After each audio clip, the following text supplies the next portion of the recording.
para paiyot. Aray ko. Ito po, bago po itong interview mula kay Sentry against si Ramil Madriaga po, gaya po ng sinasabi ko at ayaw nyo pa maniwala noon, si Ramil Madriaga, sinabi ko po sa inyo, nakikipag-usap na po kay Trillanes.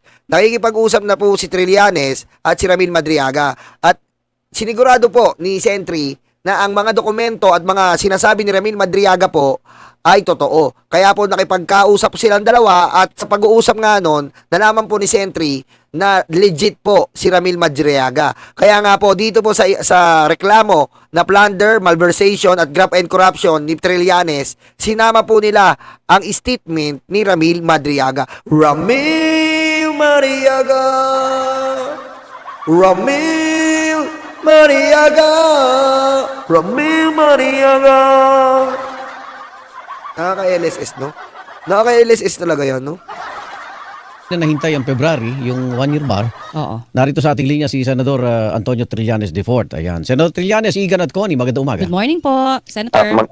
Magandang umaga po sa inyo, Igan at Miss Connie. Opo. So hindi nyo na nahintay itong impeachment.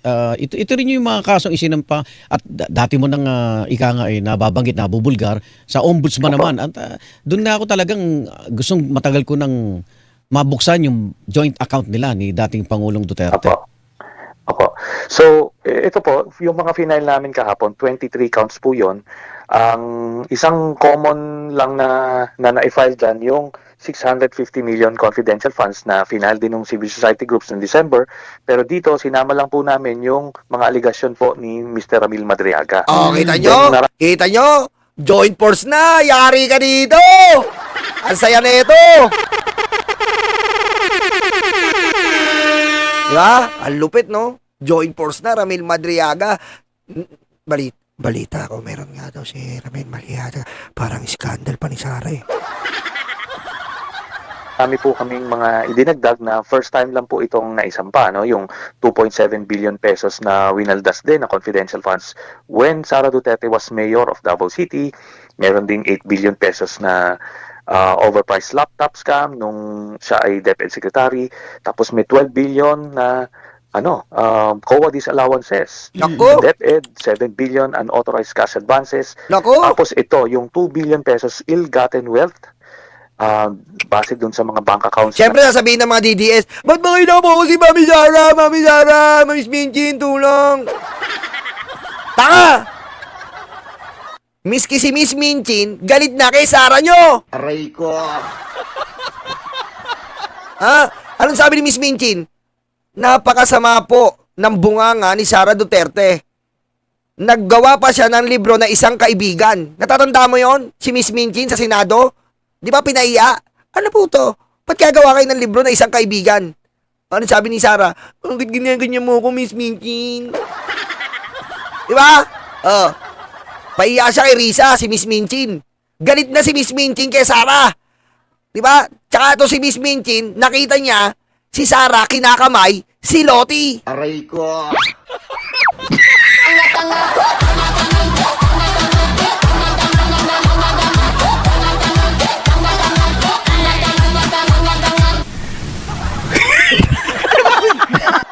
Di ba? Ano ba apelido ni Lottie? Zulaika. Lottie Zulaika. Kaya nga, alam nyo na, pagtagpo-tagpo nyo na. Kaya nga to si Mami Sara, best friend niya si Lottie. Nakita yung si Lottie, namumula pa yung dito, nung nasa ospital. Anong sabi? Love, huwag mo ako iwanan, love. Diba? Yan yun, si Sara, si Lottie, at si Miss Minchin.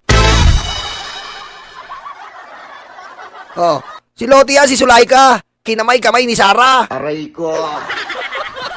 Kaya malayo ang loob ni Miss Minchin sa inyo.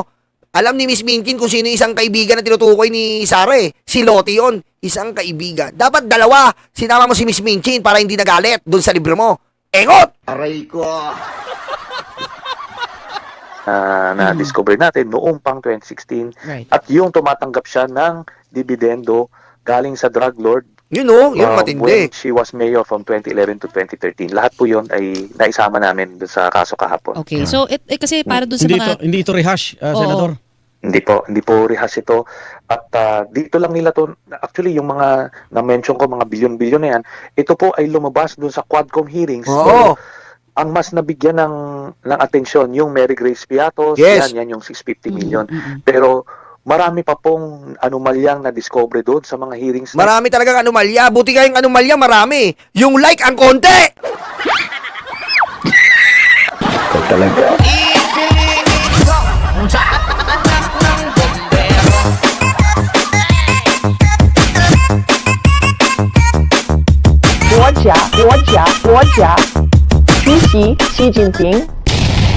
Di ba? Pansin nyo? Buti yung anomalya, ang dami. Yung like ang konti. Pusang ina. Kakapikon no? Ang daming anomalya, yung like ang konti. No? Kakainis, no? Kakainis. Daming anomalya, walang like. Yun, dumagdag. Kailangan sabihan pa eh. Yun. Oo. At yun po ang kinuha natin yung mga dokumentong ebidensya doon Ah, at sinampa natin. Sundan ko lang, yung Madriaga ba, hindi mo na tisod dati? Bago lang ito ngayon? Bago lang po ito. Hindi mo siya kilala. At, nakausap ko last week, chinek out ko bago ko isinama itong kita mo? Sabi ko sa inyo, totoo yung sinasabi natin sa inyo. Nagkita na po si Sentry at si Madriaga. Putik, minalaman nga ako kay Sentry. Putik, pagdating po ng Mayo, putik talaga, grabe po. Grabe. Pagdating po ng Mayo, nako po. Matindi. Abangan nyo si Sentry sa Mayo. Ako po, abangan nyo si Sentry. Kaya mga DDS, ito lang pakiusap ko sa inyo. Itodo nyo na yung pagsasaya. Ito bibigyan ko kayo ng clue. Hindi pa pwede mabigyan ng posisyon si Sentry. Dahil siya ay tumakbo bilang mayor ng Caloocan. Maglalaps yan sa May. And sa May, matatapos na ang kaligayahan yung lahat. Okay? Matatapos na ang kaligayahan yung lahat. Dahil si Presidente at si Sentry ay sobrang magkaibigan na. Aray ko. Sinasabi ko sa inyo, si Presidente, sa akin nyo na maririnig to, si Presidente at si Sentry ay sobrang magkaibigan na. Okay? And sa May, lalo sila magiging magkaibigan. Abakan nyo yan. Clue naman, anong posisyon? Okay, teka, anong posisyon? Parang ano ba posisyon? Basta pwede ko ba sabihin? Saka na lang eh. Aray ko. Saka na lang, bawal kasi. Bawal ko sabihin. Basta may, bigyan ko ng clue Ay, di talaga eh. Ma-obvious nyo eh. Ma-obvious nyo. Saka na lang. Kaya na naman kayo, dinadali nyo na naman ako eh. Aray ko. allegation niya. Oo. So, may mga agam-agam pa rin ako, but generally yung mga ibang na-mention niya nag-check out naman when I got out. So hindi lang ito yung nag-iimbento lang. So nakausap niyo po siya, scammer. Senador? Opo, nakausap ko siya, nagpaalam ako doon sa abogado niya Yan. at doon sa kanya mismo. So Aha. bumisita po tayo. At ano, Yun. Ano po yung mahalagang nag-check out? Oo. Oo, sinasabi niyong tumugma naman. May mga, habang nagkikwento kasi siya, so nagte-take note yung kasama ko. So, at the end of that, sinasabi ko, lahat ito, i-check out ko bago ko i-check ko, i-validate ko yung mga impormasyon na sinasabi mo. Hindi Oy. ko basta-basta yayakapin yung sasabihin mo. Opo. So, yun naman. So, paglabas namin, lahat ng mga na-mention niya, nag-check out naman, na-validate naman. Nakita mo? Si Sarah daw at yung drug lord nag-check out. Ibig sabihin, nag-check-in. Di ba? Kung hindi ka naman mag-check out syempre nag-check-in muna yung si Sarah at yung drug lord. Aray ko. Yan na. Nag-check-in muna. Kaya, nakapag-check out. Malinaw po yan, Still, alam nyo, kasi he admits na talagang gumagawa naman siya ng krimen, basically. May mga talaga, may mga gaps pa rin. But yung portion ng allegation niya na siya yung naghahatid ng pera, binibigyan siya ng pera at hinahatid niya, yan yung allegation niya eh. Oh. Oo. At nasa posisyon siya Kita mo? tingnan niyo po nag-check-in, nag-check out dahil may posisyon. Kaya na pagtatagpo niyo na Si Sarah daw nag-check-in tapos pumosisyon, sabay nag-check out. Malinaw Aray ko. To commit those acts na sinasabi niya. Oh, So tingnan yun mo, lang naman yung kwan ko po. pero ang naratibo yeah. ng kampo niya ganito, Senador, no? Ito'y mga aksyon ninyo, ang layon lang daw, mapigilan na maging Pangulo siya sa 2028. Pero pag binusisi nyo naman yung mga dokumentong hawak ninyo, nakakalimutan yung pananagutan. Tama! Ng isang Ayun government po. official. Tama! Tayo nakatuon sa 2028 Ayun po yun election. pusang ina Nakakalimutan po nila, kung talagang bintang yan, patunayan mo na yan ay hindi bintang. Okay? If that allegation is not true, if that allegation is false, if that allegation is not correct, then present a real evidence that those allegation is incorrect or not true. Okay? But we have seen so far this BP Sara Duterte Impacta Piona Dora Lacuachera de Demonyita is doing a lot to his colleague or allied to divert the attention of the Filipino people. Okay? He is spending a tons of money to control different allies to divert the mind of the Filipino people so that this Impacta Diablita Demonyita Sara Duterte cannot answer the allegation. Okay?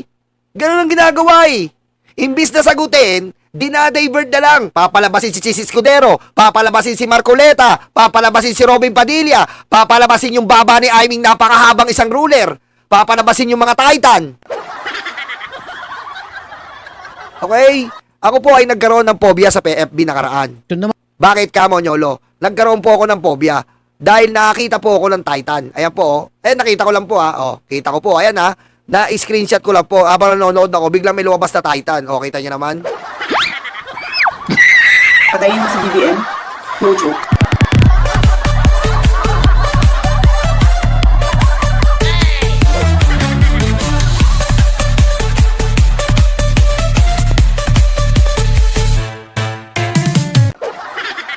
Putik. Di ba? Siya lang po nakakapag-thumbnail ng ganyan. Kita niyo yung thumbnail? Di ba? Siya lang nakagawa ng thumbnail na ganyan. Undeveloped Titan. Aray ko. Di ba? Ayan po thumbnail yan, thumbnail ng bilyonaryo. Tignan mo yung thumbnail, nakakatakot. I'm scared. Aray ko. Di ba? Kita mo naman, kakain na naman siya, Ang laki ng ngipin, Isang ruler. mapigilan siya maging Pangulo. Oo nga po Pero kung maalala po ng mga kababayan natin, 2016 ko pa ito nilabas Hindi nga siya mayor noon Oo. Wala siyang pwesto noon. Oo. So, ang tanong nga ho dito, kung papanagutin natin yung isang opisyal, kailan natin ipa-file ito? Yung election 2 years away. Ilan ba dapat? 3 years away? Yes. So, pagka ba nagsabi ka na tatakbo ka, hindi ka na pwedeng kasuhan? Tama! Sa Okay. sistema natin, kapag gumawa ka ng krimen, kailangan ka managot, may election man yan o wala. Okay. Ganun lang po. Yes, tama po yun. Ang tinatahak po natin ay ang pagtakbo bilang presidente. At yung idinuduldol na pagiging presidente ay si Sara Duterte na magnanakaw, kriminal na tao. Hindi po tayo gumawa niyan. Siya mismo ang nagpakilala sa sarili niya. Tama, mali. Wala tayong ginagawa kundi tinitignan lang natin, nagmamatsyag lang po tayo sa mga galaw niya. At tignan nyo naman po ang galaw. Mamamatay tao. At tignan nyo naman po ang galaw. Magnanakaw na tao. At tignan nyo naman po ang galaw. Walang yapo sa pera ng taong bayan. Ayaw niya magpaliwanag. Pang-apat, binabastos niya po ang saligang batas. Hindi siya pupunta sa Congress hearing. Ganyan po ba ang gagawin natin presidente? Baka pag nagpresidente yan, gibain na lahat. Gibain niya lahat na kukontra sa kanya, miski sa Kongreso o either Senado. Ganun po ba ang gusto natin? Ha? Hindi po ganun ang presidente. Hindi niyo po nakikitaan sa Pangulo yan. Ang Pangulo nakikiusap to the equal government level niya na legislative at judiciary. Pero pag si Sara po ang naging presidente, wala pong pakiusap yan. Brabrasuin niya yan. Di ba? Binastos niya ang Kongreso mga ilang beses na. Tama po ba yon? Sa tingin nyo tama yon? May hearing ka sa budget mo sa OVP. Hindi mo aatiran, nandun ka nagsiswimming ka sa Quezon. Tama po ba yon? May hearing ka sa Kongreso, nagpapatuto ka kay Apo Wang-ud. Tama po ba yon? Hindi po ganun ang government official. Ang government official po is the representative of our Filipino people. The mandated obligation of a government official is to serve our Filipino people, imploring the aid of the Almighty God. But this Vice President is really corrupt.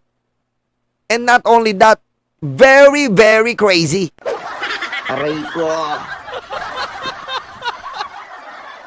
Sir, detalye lang natin kasi parati hong sabi nyo nga hindi masyado na-highlight. Pero ako for so many reasons, syempre nakaka-alarm yung inyo pong sinasabi na katiwalian sa pagtanggap ng pera ti umano mula sa drug lord, no, nung siya pa ay mayor. Syempre ang sinasabi parati dyan, ano ang matibay na ebidensya, papaano nakuha? Para lang ho malinaw din dun sa mga nagdadoubt. Hindi siya hearsay. Oo. Opo. Ito po ay nakalap namin yung mga dokumento na naibigay sa akin noong 2016, before the 2016 elections. Ito ay inilabas ko. So, kasama dun sa mga listahan po yun, ng mga bank accounts, flood transactions, may mga pangalan na nagbibigay ng, may pattern ho eh. Every 6 months pumapasok yung pera. Cheque po ito. Binibigay sa kanila. Cheque, nakapangalan kay Baste, Pulong, Sara, Hanilet, Kitty, pati kay Digong. Every 6 months pumapasok. So, nung time na yon, hindi ko pa alam kung ano ba itong tao na ito, no? Sami Uy ito eh. Ano bang negosyo nito? So, nagre-research ako. Ito, may illegal gambling, siya. Tapos, kapartner ni Digong sa ibang negosyo. Parang ganun yung, hindi ko pa nadidikit. At saka, ayan pong si Sami Uy po, number 1 contractor sa Davao ngayon. Aray ko. Yan ang premyo. Number 1 contractor po yan sa Davao ngayon sa mga flood control. Yan po ang contractor. Si Sami Uy. Yan po. Yan po ang nagbibigay ng drug money kay Lazaria. Matagal na yan. Si Digong nga dapat i-expose yan. Anong ginawa niya? Gumawa ng eksena. Pupukpukin ng mikropono si Trillanes para ma-divert ang attention. Oh, hindi niya napakita hindi siya pumirma ng ledger. Kasi nga, natatakot na siya, mau-obvious ang pera. Pero pag nag-proceed itong mga inireklamo na to, malalaman po natin lahat yan. Tapos, nung pumasok itong si Las Cañas, eventually, nung nag-submit siya ng kanyang affidavit sa ICC, 186 pages, doon lumabas yung pangalan. Ito nga, si Sami Uy, kapartner ni Michael Yang sa doon sa illegal drug trade. So, drug lord sila. Sabi mo pa nga ng iba, sugar daddy ni Sara yan eh. Sugar daddy daw ni Sara yan, sugar daddy. Putek si Sara, nakikita niyo po ba? Kailan yung nakita nag-aano ng family picture? Wala na daw sila. Wala na, kaya si Sara, pwedeng kamayin, pwedeng rin yan. Oh. Wala na. Kaya si Sara, po yan? May sugar daddy yan, Sami Uy. Aray ko. Doon lumabas, teka muna, binalikan ko yung mga accounts na yon. Doon nga, pumapasok, dividendo ito kasi 40 to 50 million pesos ang natatanggap nilang pamilya every 6 months. At nung time na yon, mayor siya 2011 to 2013. Tapos itong dokumento na ito yung isinumiti ko doon nung nag-file ako ng plunder laban kay Digong noong 2016. At nag-imbestiga yung ombudsman ito. Si Overall Deputy Ombudsman Karandang noong time na yon para ma-validate yung aking aligasyon, kumuha siya ng dokumento from AMLAC. Nakakuha siya. Ngayon, sinabi ni Karandang, parehas yung nakuha niya sa AMLAC doon sa dokumentong sinumiti ko. Kaya, pinurso niya yung investigasyon. At dahil doon dahil sa statement na yun, tinanggal siya ni Digong para mahinto yung investigasyon. Fast forward po tayo nung 2024 nung nagkaroon po ng Quadcom hearing na nagkasama kami ni Digong. Prinisenta ko po yan doon sa Quadcom. Sinabi ko, dito, once and for all, madaling ma-prove. Kung mali ako, pwede ko makasuhan ng perjury, simpleng magsasign lang ng waiver. Sabi ng chairman ng Quadcom, pwede ho ba kayo... Yun nga po yun eh. Biro nyo po ha, pansinin nyo, sa inabot-abot ng iba't ibang lumilipas na taon, si Trillanes po, diretso po ang pagtalakay at batikos dito sa pamilya Duterte. Pero kinakasuhan ba nila? Wala silang kinakaso. Wala silang kinakaso. Oh, wala pa sa posisyon to. Dapat kung hindi totoo yung sinasabi ni Trillanes, kasuhan nyo. Lalo na't wala siya sa posisyon. Oh, Aray ko. oh. Wala eh. Hindi nyo makasuhan kasi nga, pwedeng ibalik ni Trillanes. Pwedeng ibalik po ni Trillanes ang dokumento sa inyo sa proper forum o sa korte. Hindi niya lang malabas ngayon kasi nga Data Privacy Act. Hindi niya mapakita sa atin kasi nga po Data Privacy Act. 'Di ba? Pero pag nasa korte na 'yan, dinimanda niyo si Trillanes. Pag hinanapan ng korte si Trillanes ng ebidensya, abay mayayari kayo. Kaya hindi niyo makitaan at makasuhan si Trillanes. Aray ko. Yun lang eh, simple logic eh. 'Di ba? Simple logic. Ayaw yung kasuhan para hindi kayo mabuko. Dahil pag kinasuhan nyo, malilintikan kayo kay Trillanes. Ipapakita niya sa korte ang mga ebidensya niyang ibinibintang sa inyo. Oh, yan lang yun eh. Hanggang ngayon, ilang taon na? Ilang taon na? 9 years na, hindi nyo pa kinakasuhan si Trillanes. Ano na? Oh. Namimilipit. Paano umiwas doon sa pagpirma ng waiver tapos hahampasin ako ng mic. Oh. Gumawa ng eksena Oh. para lang makaiwas. Siyempre. So, in fact, si Sara Duterte, nakaupo nun sa likod. Ni wala siyang komentaryo at all about those documents kasi alam niyang totoo. Okay. So yan po, solid po yung tinitindigan natin as far as that is concerned. Ay, Ma'am Purple Butterfly. Thank you. Thank you po, Ma'am Purple Butterfly. So ito sa ombudsman na, busy sila sa flood control eh. Mabigyan kaya ng pansin yan. Yun nga po, kaya nga nanawagan ako kasi, teka muna, si Senator Bong Revilla, pinakulong, 90 mabilis, million. less than 1 month, 90 million pesos. Yun Yun, nga hindi eh. natin minamalit yung 90 million. Of course, oo. Pero ito naman, billion-billion po ito, daang-daang milyon. Baka pwede nyo naman bigyan na, tsaka mas mataas na pwesto, di hama. Kaya incumbent ito si Vice President. Hindi ba mas, mas urgent ito? Kaya dapat pagtuunan ng pansin yan. Okay. So, sa Opo. ngayon po, ano po ang direksyon din siguro? Kasi parang nakita, di ba, na nag-post kayo na magkakasama ho kayo sa oposisyon. Yeah. Sabi ni Senator Risa Ontiveros, wala lang daw yun dahil parang kayo ho, normal lang daw na nagkikita-kita kayo. Baka may mga napag-usapan din ho kayo na... Ano pag-usapan dyan? Panahon na para ubusin ng Duterte. Aray ko. Ano na pag-usapan dyan? Huwag na tayo mag-ano-ano pa dito. Napag-usapan nila, panahon na para ubusin ng mga Duterte. Kita mo kinabukasan nandun si Trillanes sa ombudsman? Aray ko. Yun. Huwag tayo maging plastic dito. Yun ang pinag-usapan nila. Ubusin ang mga Duterte. Yan ang main goal. At totoo naman, ubusin na yung mga Duterte na yan. Dahil wala naman pakinabang eh. Ho dito? Sa mga sinampan nyo? Nag-updates lang naman po sa iba't ibang mga ginagawa. So, maraming nasakop dun sa conversations na yun. Yung sa kasalukuyan at sa hinaharap. Ganun lang naman po yan. But, rest assured, tuloy-tuloy po yung consolidation. Kasi, ganito to, napaka-importante po nung halalan sa 2028. Hindi tayo pwedeng mahuli na naman sa preparasyon. Kaya, kailangan gawin na yung nararapat Okay. sa lalo Okay, madaling pero panahon. ang reklamo sa ombudsman, merong nakaabang na impeachment na naman sa Pebrero eh. Opo. So, So, okay lang ba yun na Pwede bang i-consolidate itong mga evidences hindi na iba to? yung iba process Hindi pa, maaaring no? impeachment Oo eh. nga eh. Oo. Pero pwede po yan. Kasi yung Okay. impeachment naman kasi is administrative in nature. Ang Okay. penalty niyan, matatanggalan sa pwesto. Right. Ito po, criminal in nature. Yes. May pagkakulong ito. At yung ebidensya niyan, pwedeng i-gamitin sa impeachment. Pwede At rin. itong, yung i-final nung December, basically, Kumbaga, sa February 6, kung sakasakali ma-impeach siya, may nakaabang pa na graft and corruption, plunder, bukod pa doon. Kumbaga, hindi lang siya mawawala. Pag alis niya sa niya, may pupuntahan pa siyang graft and corruption. Dalawa po yung nag-file na yan, ha? Dalawa na yung nag-file na yan. Si Trillanes yung pangalawa.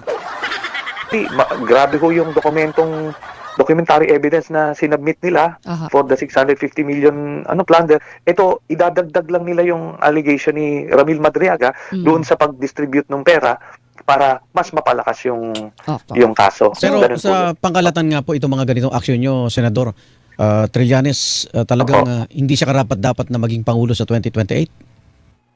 Dapat naman po, no? Ito lang yung video kung saan siya nagbanta na papatayin niya yung presidente, nag-hire siya ng assassin, tapos yung isang video na pupugutan niya yung ulo ng presidente, uhukayin niya yung...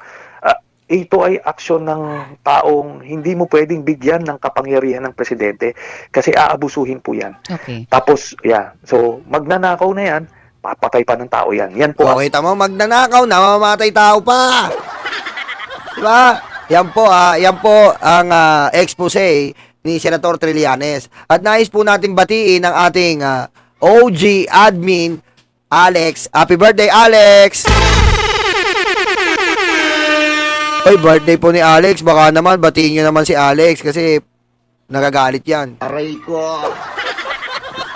Happy birthday po sa ating OG admin, ang ating isa sa mga admin natin, napakalupit at napakalupit, napakabait, napakagaling, sexy 4 feet Alex. Happy birthday, Alex!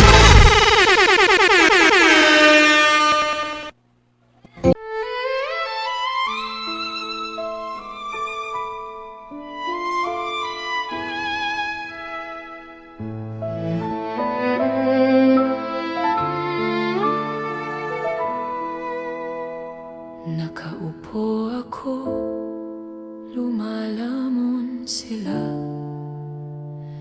Masasaya itong aking mga kaibigan. Abot kamay nila ang bunga ng puno, dahil balikat ko ang ginawang tuntungan. Habang namimitas lalong natatakam, sila ay para bang wala ng kabusugan. Kahit alam nilang mayroong mga langgan, at ang aking paa ang siyang inuupakan. Nais ko nang magpahinga, marami na akong nagawa at natulungan. Ako'y labis na nag-aalala, baka ang puno ay tuluyan ng maubusan ng bunga. Nakaupo ako, nagbabantay sila. Ang mga aso ko'y laging maaasahan. Hindi ko lang alam ang binabantayan. Ito bang puno o itong aking upuan? Itali ko kaya sa bahay ng langgam? Maglilingkod ba o maghahari-harian? Masasagot lamang ang malaking tanong kapag ako ay nawala na ng tuluyan. Nais ko nang magpahinga, marami na akong nagawa at natulungan. Ako'y labis na nag-aalala, baka itong mga aso ay maulol at magwala.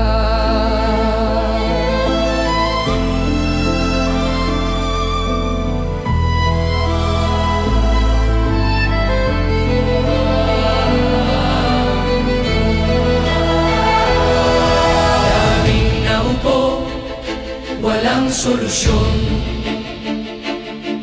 Daming nangako, naging ilusyon. Ikaw ang sagot-sagot sa aming tamong-tamong. Ikaw ang boses sa aming bulong.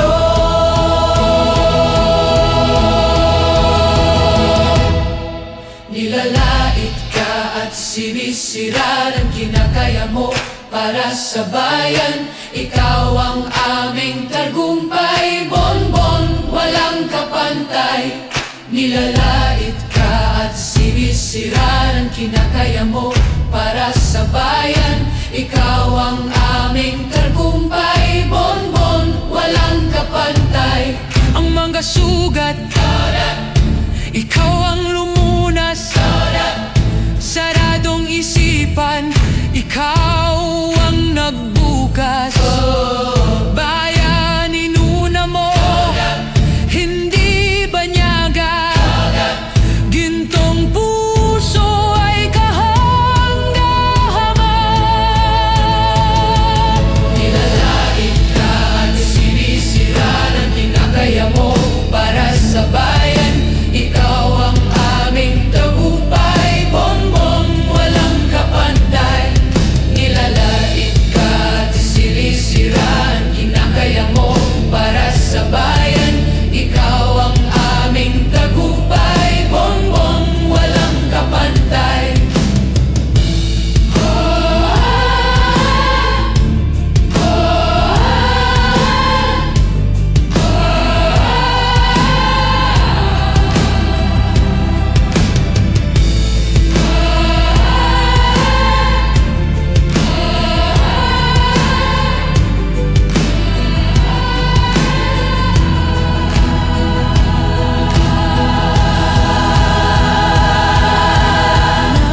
Nais ko nang magpahinga. Marami na kong nagawa at natulungan. Ako'y labis na nag-aalala. Baka itong mga aso ay maulol at